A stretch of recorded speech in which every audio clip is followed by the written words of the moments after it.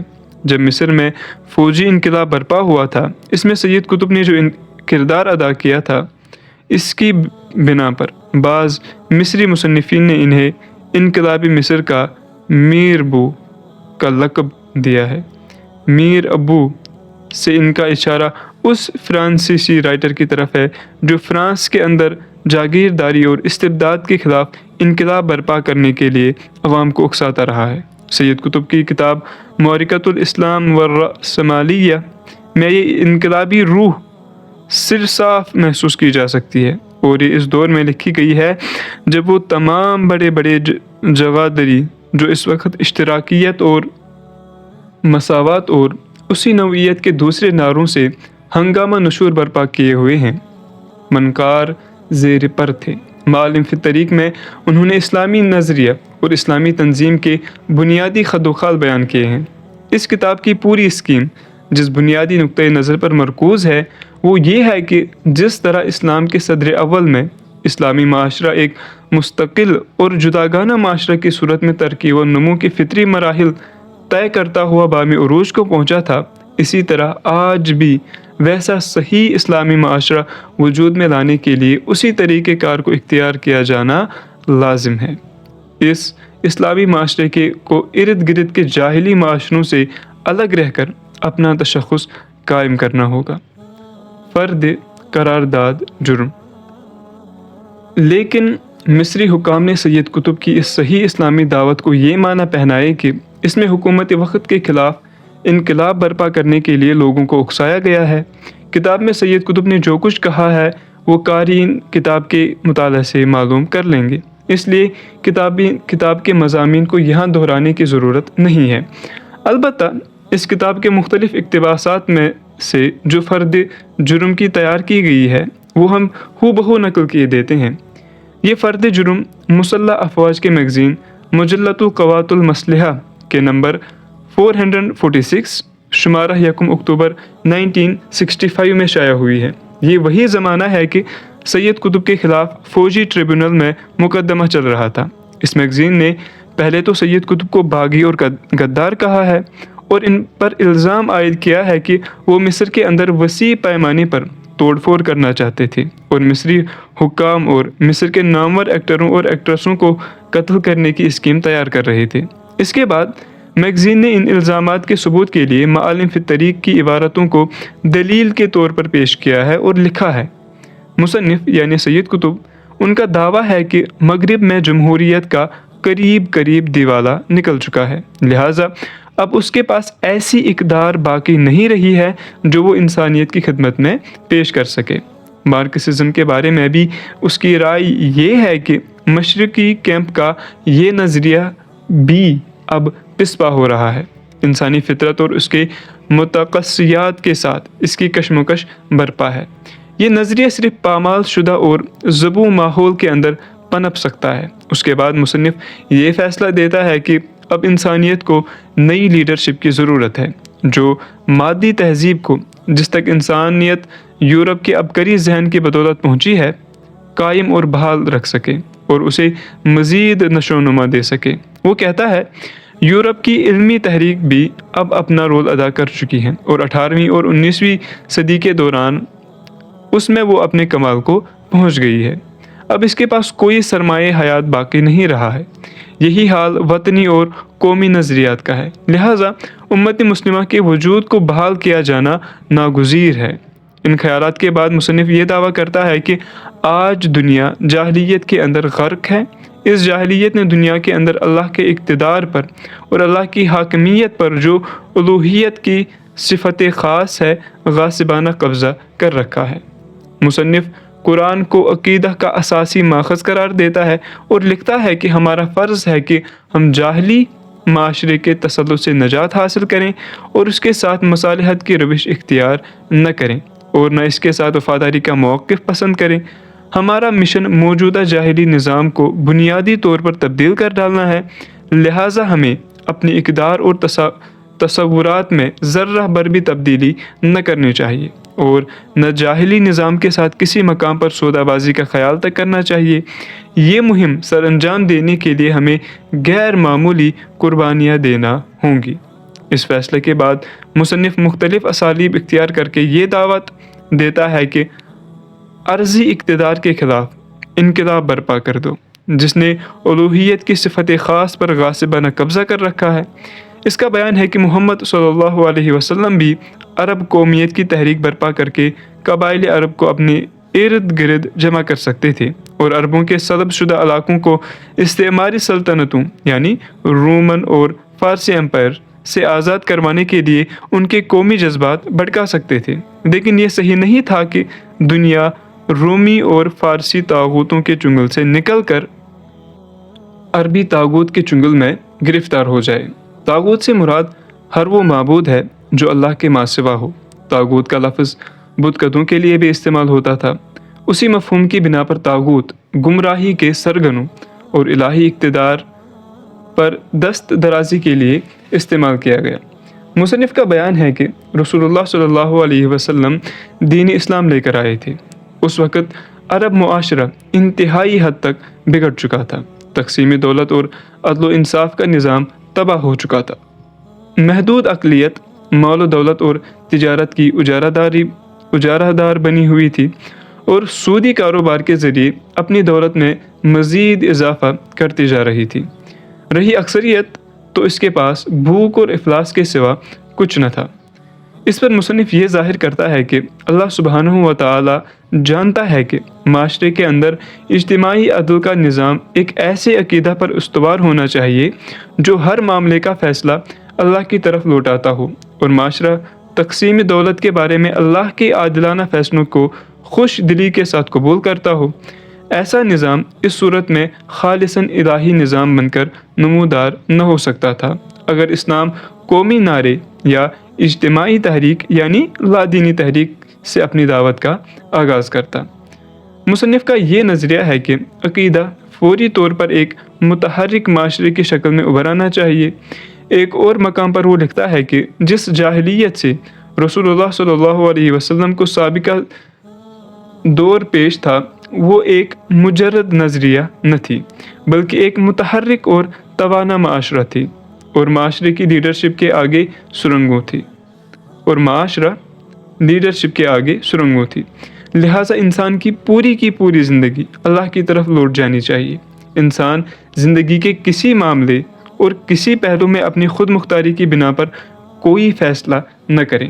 نیز جاہلی معاشرے کے اندر ایک نیا متحرک اور توانا معاشرہ ابھر آنا چاہیے جو جاہلی معاشرے سے بالکل الگ تھلگ اور مستقل ہو اور اس جدید معاشرے کا محور ایک نئی قیادت ہو۔ رسول اللہ صلی اللہ علیہ وسلم کی حین حیات یہ قیادت آپ کے لیے مخصوص تھی اور آپ کے بعد ہر وہ قیادت یہ منصب سنبھال سکتی ہے جو انسانوں کو صرف اللہ کی الوہیت، حاکمیت، اقتدار اور شریعت کے آستانہ پر جھکائے۔ جو شخص یہ گواہی دے کہ اللہ کے سوا کوئی الہ نہیں ہے اور محمد اللہ کے رسول ہیں وہ جاہلیت کے متحرک معاشرے سے قطع تعلق کرے جس سے وہ نکل کر اسلامی معاشرے میں داخل ہو رہا ہو۔ اسی طرح جاہلی قیادت سے بھی رشتہ منقطع کر لیں، چاہے وہ کاہنوں، پروہتوں، جادوگروں اور قیافہ شناسوں کی مذہبی قیادت ہو یا سیاسی، اجتماعی اور اقتصادی قیادت ہو جیسا کہ قریش کو حاصل تھی۔ وہ اپنی تمام تر وفاداریاں نئے اسلامی معاشرے یا اسلامی جماعت کے لیے مخصوص کر دیں۔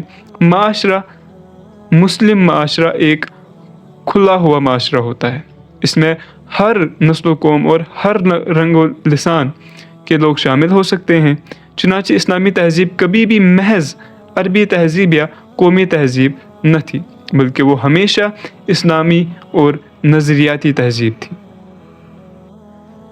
مصنف یہ تسلیم کرتا ہے کہ اللہ تعالیٰ نے اپنے رسول کو حکم دیا ہے کہ جو قتال کے لیے آئے اسے قتال کیا جائے اور جو قتال سے دستبردار ہو جائے اس سے ہاتھ روک لیا جائے۔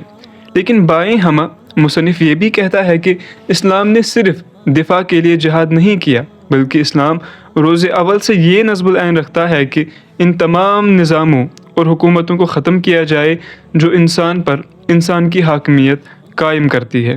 اسلام کے غلبہ کے بعد افراد کو فکری آزادی نہیں ہوگی، وہ اپنی منشا سے جس دین کو چاہے اختیار کرے۔ مصنف نے قرآن کی آیات سے ثابت کیا ہے کہ اگر اسلامی معاشرے کے قیام میں راستے میں مادی موانع حائل ہو رہے ہوں تو ان کا طاقت کے ذریعے ازالہ ضروری ہے۔ یہ مصنف کی طرف سے ایک گپلا ہے۔ قرآن کی جن آیات سے اس نے استشہاد کیا ہے وہ قتال فی سبیل اللہ کی دعوت دیتی ہے، نہ کہ قتل و غارت گری پر اکساتی ہے۔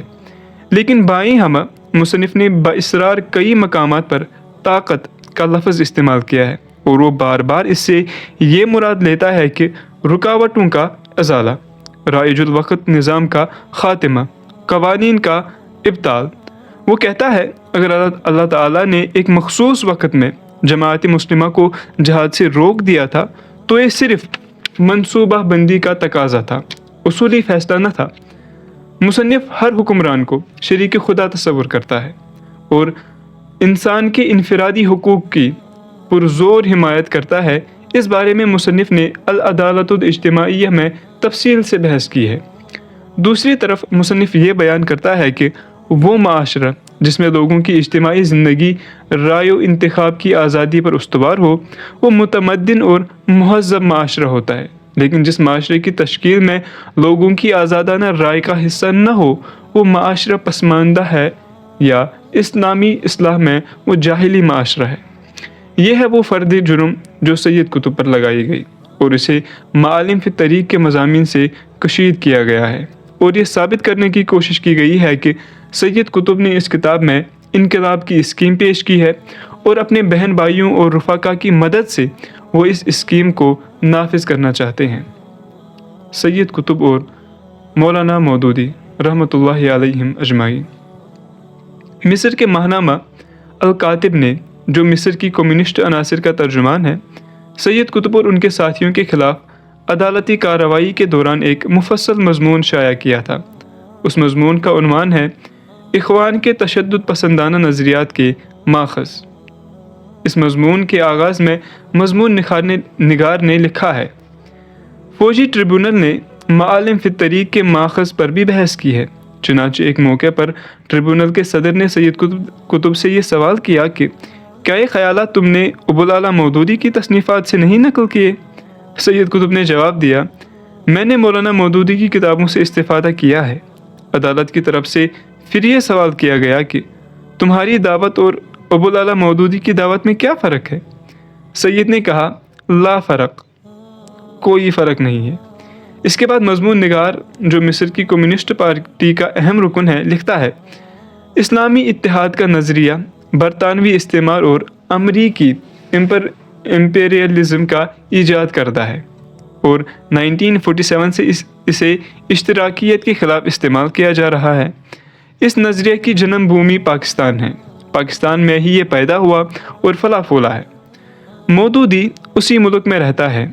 سعید رمضان نے بھی کئی سال اس ملک میں بسر کیے ہیں، اس لیے یہ کوئی اچنبھے کی بات نہیں ہے کہ اخوان کی تحریک کو اسٹور کی طرف سے مالی امداد دی گئی ہے، اور یہ بھی کوئی نرالی بات نہیں ہے کہ سامراج اثر نو اپنا محبوب مہرہ استعمال کر رہا ہے، یعنی مذہب کا استعمال، اور اسلامی فوجی معاہدہ، اس کی تشکیل ان مقاصد کی تکمیل کے لیے سامراج کا اصل سہارا ان ملکوں کی رجعت پسندانہ طاقتیں ہیں، اور یہ مل جل کر وطن پرستوں اور اشتراکی طاقتوں کو ختم کرنا چاہتے ہیں۔ ان تمہیدی کلمات کے بعد مضمون نگار نے دعویٰ کیا ہے کہ سید قطب نے مولانا مودودی کے افکار و نظریات کا سرقہ کیا ہے اور انہیں معالم فی الطریق کے اندر مدون کر دیا ہے۔ مضمون نگار نے اپنے دعوے کے ثبوت میں پہلے مولانا مودودی اور جماعت اسلامی کی تاریخ بیان کی ہے، اور اس کے بعد مولانا مودودی اور سید قطب کے افکار کا موازنہ کیا ہے۔ وہ لکھتا ہے کہ سید قطب نے اپنی کتاب میں حاکمیت اور جاہلیت اور ایسی ہی دوسری جو اصطلاحیں استعمال کی ہے وہ مودودی کا نتیجہ فکر ہے، جنہیں وہ عرصے دراز سے استعمال کرتے چلے آ رہے ہیں۔ چنانچہ مضمون نگار نے اس کے ثبوت میں مولانا مودودی کی مختلف تصنیفات، مثلاً اسلامی قانون، دعوت اسلامی اور اس کے مطالبات، اسلامی تحریک کی اخلاقی بنیادیں، مسلمانوں کا ماضی اور حال اور مستقبل، اسلام کا نظام حیات وغیرہ سے مفصل اقتباسات پیش کیے ہیں۔ اسی طرح پردے اور عورت کے بارے میں اور انفرادی ملکیت کے بارے میں سید قطب کے نظریات کو مولانا مودودی کے نظریات کا چربہ بتایا ہے کہ عورت کے بارے میں مولانا مودودی کا جو نظریہ ہے اسی کی بنا پر سید قطب قاہرہ کی ایکٹریسوں اور ایکٹروں کو ختم کرنا چاہتے تھے، مضمون نگار نے ساری بحث کے بعد آخر میں یہ نتیجہ نکالا ہے کہ سید قطب کی تصنیف معالم فی الطریق در حقیقت مولانا مودودی کی تحریروں کی تشریح اور تفسیر ہے، اور لکھا ہے کہ اس کتاب کا ایک لفظ بھی ایسا نہیں ہے جس کی بنیاد اور جڑ مودودی کی تحریروں میں نہ ہو۔ فرق صرف یہ ہے کہ مودودی صاف گو ہے اور سید قطب ایچ پیچ کے ساتھ بات کہتا ہے۔ بہرحال اب اصل کتاب قارئین کے سامنے ہے، وہ خود اندازہ کر سکتے ہیں کہ سید قطب کی اصل دعوت کیا ہے۔ رہی یہ بات کہ سید قطب اور مولانا مودودی کے افکار میں ہم آہنگی یا توارد ہے، تو اس میں کیا تعجب کی بات ہے؟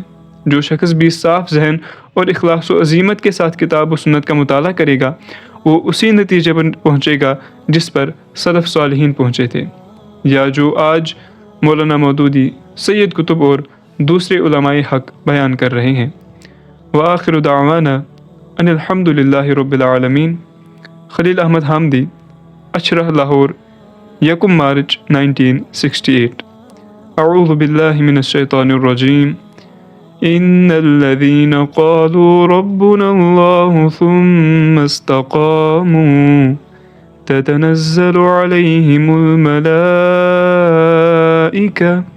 ألا تخافوا ولا تحزنوا وأبشروا بالجنة التي كنتم توعدون نحن أولياؤكم في الحياة الدنيا وفي الآخرة وَلَكُمْ فِيهَا مَا تَشْتَهِي أَنفُسُكُمْ وَلَكُمْ فِيهَا مَا تَدَّعُونَ نُزُلًا مِّنْ غَفُورٍ رَّحِيمٍ۔ جن لوگوں نے کہا کہ اللہ ہمارا رب ہے اور وہ پھر اس پر ثابت قدم رہے، یقیناً ان پر فرشتے نازل ہوتے ہیں اور ان سے کہتے ہیں کہ نہ ڈرو، نہ غم کرو اور خوش ہو جاؤ اس جنت کی بشارت سے جس کا تم سے وعدہ کیا گیا ہے۔ ہم اس دنیا کی زندگی میں بھی تمہارے ساتھی ہیں اور آخرت میں بھی، وہاں جو کچھ تم چاہو گے تمہیں ملے گا، اور ہر چیز جس کی تم تمنا کرو گے وہ تمہاری ہوگی۔ یہ ہے سامان ضیافت اس ہستی کی طرف سے جو غفور و رحیم ہے۔ حامیم سجدہ، آیت 30، 31، 32۔ صدق اللہ العظیم۔ معزز سامعین، اللہ تعالی ہمارے علم و عمل میں برکت دے۔ انشاءاللہ ملتے ہیں اگلے ویڈیو میں مقدمہ مصنف اور باب اول کے ساتھ۔ السلام علیکم ورحمۃ اللہ وبرکاتہ۔